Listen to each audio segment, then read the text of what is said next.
Saludos. Hemos realizado la segunda parte del trabajo colaborativo.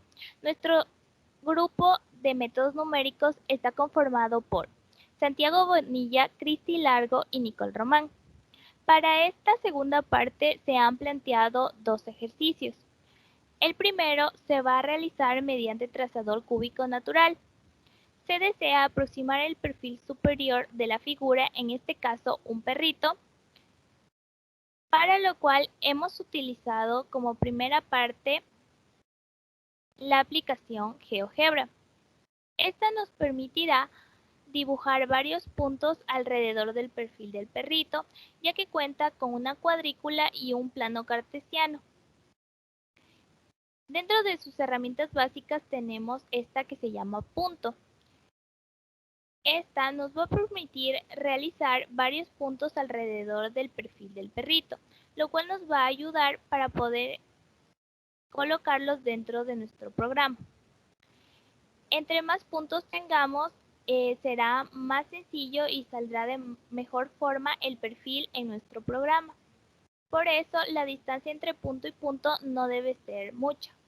Dentro de álgebra, como podemos ver aquí, va a aparecer las intersecciones de X y de Y, las cuales vamos a ponerlas dentro de una tabla. Esta está presentada aquí y vemos que tenemos 78 puntos alrededor del perfil del perrito, es decir, 77 nodos. Para comenzar nuestro programa, vamos a poner estos puntos dentro de un vector que se va a llamar X y de otro f de X, es decir, nuestros valores en X y Y que encontramos a través del programa GeoGebra. Luego vamos a encontrar n, que es el número de nodos. Esto lo procedemos a realizar con len. Siguiendo con el proceso, calculamos los HI.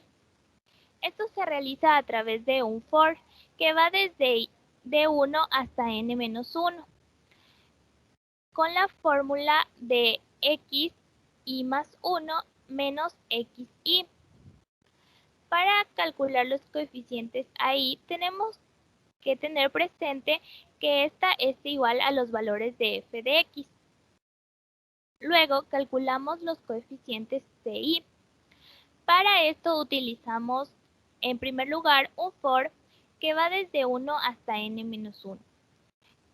Procedemos a calcular la diagonal principal, siguiendo la fórmula que se encuentra dentro del trazador cúbico natural y la cual se ha estudiado en clase. A1 va a representar nuestra primera parte de la matriz y ponemos aquí nuestra diagonal principal que hemos calculado anteriormente. Luego, con otro for que va a ir desde 1 hasta n-3, sacamos nuestra diagonal superior-inferior con la fórmula que se muestra aquí. Luego, en A2 y A3, que son las partes que continúan de nuestra matriz, se pone la diagonal igual que arriba, pero esta con nuestra diagonal superior-inferior, una que esté hasta 1 positivo y otra hasta 1 negativo. Luego sumamos todas y vamos a obtener nuestra matriz de coeficientes. Luego debemos sacar nuestro factor de términos independientes. Para esto utilizamos un for que va desde 1 hasta n-1. Y aquí utilizamos la fórmula que se nos presenta dentro del trazador natural que también hemos estudiado en clase. A través de la división de nuestra matriz para nuestro vector, vamos a obtener nuestra C. Luego vamos a calcular los coeficientes BI.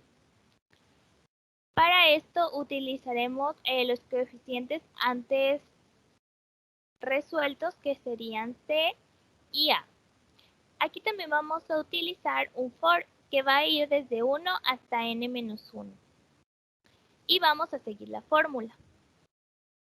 Luego calculamos los coeficientes de i, el cual irá también dentro de un for que será de 1 hasta -1.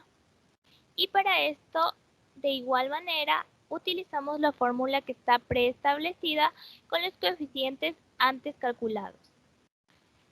Por último, vamos a encontrar el trazador cúbico, para lo cual utilizamos sims, y para esto vamos a poner la variable x. Como podemos ver, aquí también vamos a necesitar un for que va a ir desde i igual a 1 hasta n-1. Para calcular el trazador vamos a utilizar los coeficientes que hemos resuelto anteriormente y seguir la fórmula preestablecida. Luego vamos a graficar el trazador. Como podemos ver, también necesitamos un for, y aquí vamos a mostrar tanto el trazador dentro de sus límites como la gráfica de x y f de x. Para esto utilizamos hold on y hold off, lo cual nos permitirá realizar las dos gráficas en una sola. El resultado es el siguiente, en el cual podemos ver el perfil del perrito. Gracias a que pusimos varios puntos, el perfil es casi perfecto y se muestra igual a la gráfica que nos suministraron al inicio.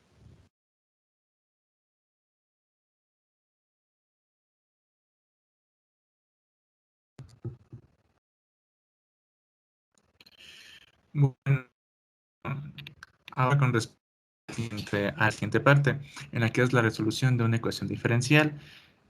Entonces, bueno, en este caso nos está sugiriendo el programa utilizar una precisión con 6K. Esto quiere decir que en la resolución de la ecuación diferencial va a ser mucho más exacta. Aquí podemos ver las fórmulas de K1, K2, K3, K4, K5 y K6 mediante la siguiente fórmula iterativa. El código para hacerlo sería el siguiente. En primer lugar, tenemos que utilizar lo que se llama como funciones anónimas. Esto es mejor que usar el sims. ¿Por qué? Porque se da un valor numérico a una letra que no se guarda. Entonces ya eso está en la línea número 3. Ya después tenemos que definir el rango, que va de 0 a 120, y el tamaño de paso. También tenemos que definir la condición inicial de y1, que es igual a 106 en este caso. Listo, en este caso tenemos que utilizar un for de 2 hasta el tamaño de la matriz, en el cual vamos a poner el K1, K2, K3, K4, K5 y K6. Y también la fórmula iterativa, en lo que al correr el programa va hasta el n+1. En este caso, usando un f'F, ya se va a calcular la temperatura final, que en este caso es 66.80 grados Celsius. El iteral B, en cambio, está pidiendo que mediante MATLAB saquemos la solución exacta.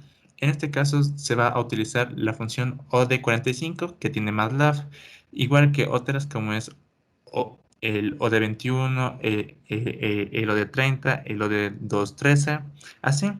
En este caso, el OD45 nos ha aparecido aquí la mejor opción por su gran exactitud. En este caso, los valores de salida es T y TEX, siendo T la temperatura, la temperatura, perdón, la temperatura aproximada y TEX la temperatura exacta. Y mediante los argumentos de entrada es la función, es el rango y la condición inicial. También se tiene que tener en cuenta el error, que en este caso va a ser un error absoluto.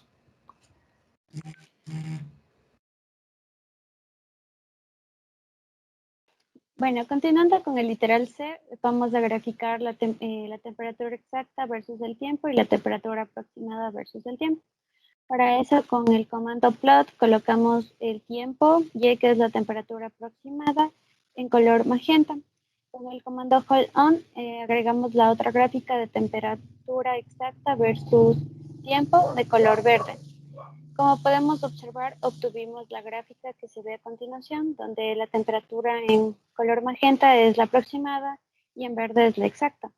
Si damos un zoom sobre la gráfica, vamos a ver aproximadamente el error entre las curvas y vamos a poder observar ambas.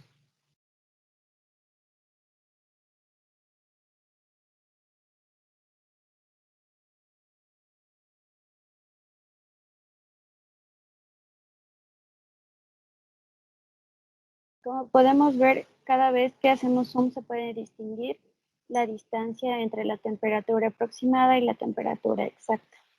Ya que el método tiene 6K, el error va a ser mínimo y por tanto se puede ver que tuvimos que hacer mucho zoom para poder apreciar tanto la temperatura aproximada como la temperatura exacta. A continuación, con el literal D, nos pide que realicemos la tabla con el número de iteración, el intervalo, la temperatura aproximada, la temperatura exacta y el error. Con el comando diffs colocamos cada una de las leyendas o títulos y con un ciclo for que va desde 1 hasta el número, hasta n1, que sería el número de subintervalos. Con el comando fprintf, con los decimales de precisión, tanto para el intervalo, la temperatura aproximada, la temperatura exacta y el error, que sería i-1, t sub i, y sub i, t sub i y el sub i, obteniendo la siguiente tabla que vemos a continuación, en iteraciones que van desde 0 hasta la iteración aproximadamente, seguimos bajando. La iteración 240, en donde podemos ver que la temperatura aproximada y la temperatura exacta están en 120 grados centígrados, que era lo que teníamos con el código de RK4. Muchas gracias.